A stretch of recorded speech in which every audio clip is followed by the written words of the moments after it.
Many air travelers feel burdened by all those fees that can get added on to your initial plane fare. Now, the Biden administration is proposing a rule to require airlines and travel sites to list the entire cost up front. That includes baggage, seat selection, and other fees. To talk about that, we're going to bring in Clint Henderson, managing editor for News at the Points Guy, which is a travel website you're likely familiar with. Good morning, Clint.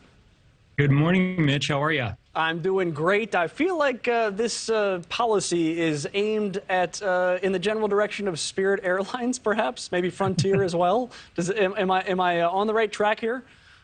I think that's a big part of it. I think the Biden administration and the Department of Transportation are interested in more transparency when it comes to fares, and I think some kind of fair transparency is likely to go into effect when this comment on the rule period ends in about 60 days. So it'll be interesting to watch. But, you know, I think consumers, it's a double-edged sword for consumers. I think more transparency is good for consumers, but there is some fears about what this might mean to other websites that are selling tickets or that are even showing ticket prices. So we'll have to watch that closely. But this is the game, right? I mean, last year, airlines took more than $5 billion from baggage fees, $700 million from cancellation and change fees. Fees are also exempt from a federal excise tax. So, I mean, there's a lot of money to be made there, but that's the game, right? Like, here's a sticker price, and then we nickel and dime you, and you end up paying more than you wanted to.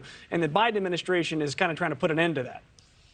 Absolutely. And, you know, that's sort of like the business model for some of these airlines. So you see an advertised fare of $19, for instance, and then you go to actually book the ticket with seat selection, maybe a bag, and the next thing you know, you're paying as much for Frontier as you would have for an American Airlines flight. So, yes, that's the goal of the Biden administration here, and hopefully that will lead to more fair transparency for consumers and better competition. But, you know, unintended side effects always happen with these things, so we'll watch that. Oh, this next thing is something I'm very personally excited about. Families can be hit with fees to sit together because you have to pay to select your seat. So my wife and I, with our one-year-old child, just hope that the airlines are real nice and they seat us together instead of us having to pay to decide that we want to sit next together. Looks like the Biden administration is going to put some pressure on these airlines to scrap those fees entirely. Is that right?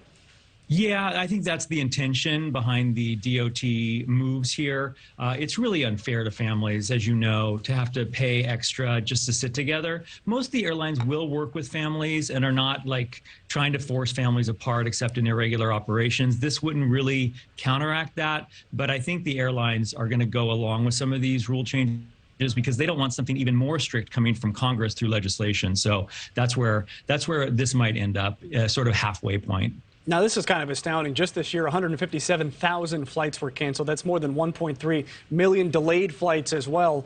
Does knowing your fees up front really matter if it's so up in the air, pardon the pun, when it comes to flying that you're not sure if your plane's actually going to take off? Yeah, you know, I think the booking stage is very different from the actual flying stage, and the airlines still haven't seemed to be able to figure out the flying stage yet with all the disruptions we've seen over the past year.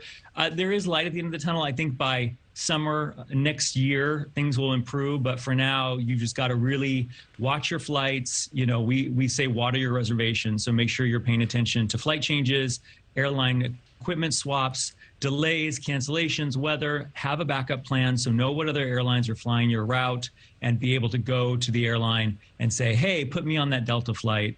You know, there's lots more tips at the Points Guy when it comes to actually taking the flight.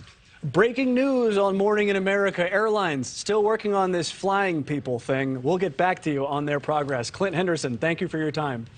Bye-bye.